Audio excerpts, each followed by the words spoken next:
नमस्कार, मैं हूं पंकज की राजसत्ता एक्सप्रेस के पॉलिटिकल मैटर में बात करने जा रहे हैं बिहार की पॉलिटिक्स से जुड़ी एक बड़ी खबर के बारे में।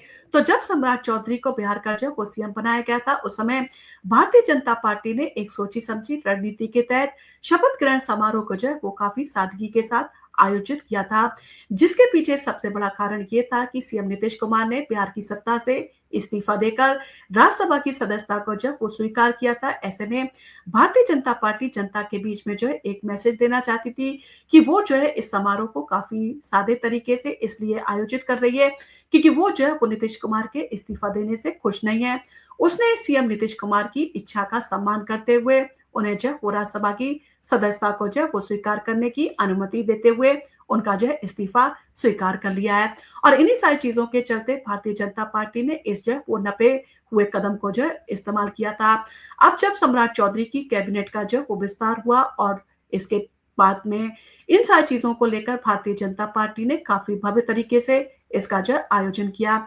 जिसके पीछे एक बड़ा कारण ये था कि पश्चिम बंगाल की सत्ता को भी जो है भारतीय जनता पार्टी ने काफी जद्दोजहद के बाद जो वो हासिल कर लिया। वहां पर जो 207 सीटें जो वो भारतीय जनता पार्टी ने जीतकर एक नया जो है इतिहास रच दिया।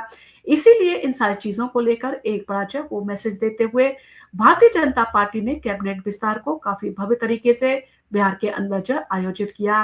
नीतीश कुमार के बेटे निशांत कुमार को जो वो मंत्री बनाया गया और सम्राट कैबिनेट में जो वो जाति का सख्त जो समीकरण भी तय किया गया है। तो आज इस वीडियो में इन्हीं सारी जानकारियों को आपके साथ साझा कर रहे हैं। तो बिहार में सम्राट चौधरी के नेतृत्व वाली सरकार का कैबिनेट विस्तार आखिरकार गुरुवार को जो हो गया। सीएम बनने के महज 22 दिन के बाद हुई इस अहम कवायद ने नीतीश कुमार के बेटे निशांत कुमार समेत 32 नए चेहरों ने मंत्री पद की जो वो शपथ ली। गांधी मैदान में आयोजित भव्य समारोह में प्रधानमंत्री नरेंद्र मोदी, गृह मंत्री अमित शाह और रक्षा मंत्री राजनाथ सिंह की मौजूदगी ने इस घटना को जो वो खास महत्व दे दिया।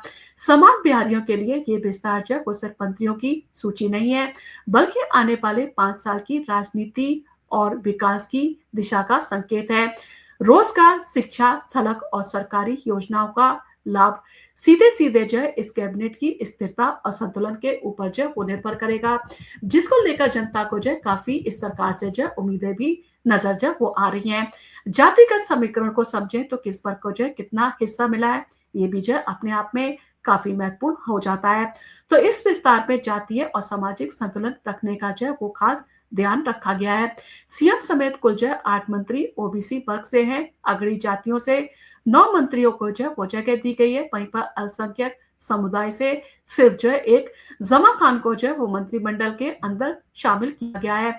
2 डिप्टी सीएम भी जो वो बनाए गए हैं। विजय चौधरी भूमिहार समुदाय से हैं, जबकि विजेंद्र यादव जो ओबीसी पृष्ठभूमि से आते हैं। खुद सीएम सम्राट चौधरी भी जो कोहरी यानी कि ओबीसी समाज से हैं। बीजेपी कोटे से 15 और जेडीयू से 12 मंत्रियों ने शपथ ली। इसके अलावा चिराग पासवान की एलजेपी आर से 2 और जीतन राम मांझी की हेम से जो वो 1 और उपेंद्र कुशवाहा की आरएलएम से 1 मंत्री जो वो शामिल किया गया है। बड़े चेहरे जब वो आए हैं और कुछ नाम को वो जो काटा भी गया है। तो शपथ ग्रहण से पहले जो वो नीतीश कुमार ने अपने बेटे निशांत को इस सरकार में शामिल होने की आखिरकार जब वो सहमति दे दी है। निशांत ने 2 महीने पहले ही जो जेडीयू की सदस्यता ग्रहण कर जो है वो की थी। शपथ लेने के बाद जो उन्होंने मंच पर पिता नीतीश कुमार के पैर छूकर आशीर्वाद भी जो वो लिया था। नए मंत्रियों में पूर्व जो डिप्टी सीएम विजय कुमार सिन्हा, पूर्व मंत्री श्रवण कुमार और अशोक चौधरी भी जो वो शामिल है। वहीं पर बीजेपी कोटे से मंगल पांडे जैसे जो वो कई मौजूदा मंत्रियों के नाम जो है इस बार कट चुके हैं, जो अपने आप में एक बड़ा जो वो फैसला भी कहा जा रहा है। मुख्य जातियां जो वो प्रतिनिधित्व में शामिल की गई हैं, जिसको संक्षेप में समझें तो भूमिहार विजय चौधरी और विजय सिन्हा, इंजीनियर शैलेंद्र कुमार को इसमें जो वो स्थान दिया गया है। कोहरी यानी कि कुर्मी समाज की बात करें तो सम्राट चौधरी, निशांत कुमार, श्रवण कुमार और भगवान सिंह कुशवाहा को जो है इसमें लिया गया है।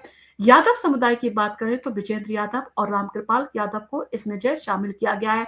ब्राह्मणों की बात करें तो नीतीश मिश्रा और मिथिलेश तिवारी को जो है इस कैबिनेट में शामिल किया गया है। दलित की बात करें तो अशोक चौधरी, लखेंद्र पासवान, नंदकिशोर राम, संजय पासवान और संतोष मांझी को इसमें जो है वो शामिल किया गया है। वहीं पर राजपूत जो समुदाय से संजय सिंह, लेसी सिंह और श्रेयसी सिंह को जो है वो शामिल किया गया है। मल्ला समुदाय से मदन साहनी, रमा निषाद और यानी कि रमा निषाद जो है वो ईबीसी और अन्य पिछड़े वर्गों को भी पर्याप्त जो है प्रतिनिधित्व इसमें दिया गया है, जिसके चलते खर्च जो है वो समुदाय को साधने की कोशिश इस कैबिनेट के विस्तार में जो है वो की गई है, ताकि सभी को जो है वो साथ लेकर बिहार का जो है वो विकास किया जा सके। एनडीए का जो है वो मजबूत गठबंधन है और अब जो है विकास पर फोकस की बारी जो है वो साफ तौर पर नजर भी आ रही है। तो ये कैबिनेट विस्तार जो है वो 5 दलों के गठबंधन यानी कि एनडीए की एकजुटता को दिखाता है। सम्राट चौधरी सरकार जो है अपने पूर्व जो है मंत्रिमंडल के साथ काम करने के लिए पूरी तरह से जो है वो तैयार हो चुकी है। बिहार के आम नागरिकों को जो है उनसे काफी उम्मीद है, यानी कि आम नागरिक उनसे जो है काफी उम्मीद लगाकर जो है वो बैठे हैं।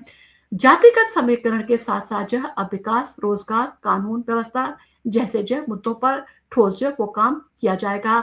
नीतीश कुमार परिवार की जो है वो राजनीति में सक्रिय भूमिका और सम्राट चौधरी की अगुवाई वाली नई टीम बिहार की जो है वो सियासी तस्वीर को जो है और भी स्पष्ट करती है।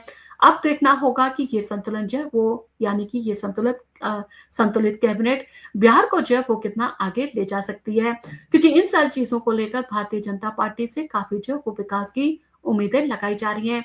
अब ये देखना होगा कि जिस तरह से नीतीश कुमार बिहार के विकास में सफल रहे थे, क्या भारतीय जनता पार्टी के नेतृत्व में सम्राट चौधरी उसी जो है वो मार्ग पर आगे बढ़ पाएंगे, या कहीं ना कहीं इन सारी चीजों के चलते बहुत सारे ऐसे मुद्दे हैं जिसमें उलझ कर जो है वो रह जाएंगे। आपका इन सारी चीजों को लेकर क्या कहना है, आप हमें कमेंट करके जरूर बताएं। और आपको अगर हमारा वीडियो पसंद आया हो तो इसको लाइक कीजिए, शेयर कीजिए। हम आपके लिए इसी तरह के इंफॉर्मेटिव वीडियोस लेकर आते रहेंगे। धन्यवाद।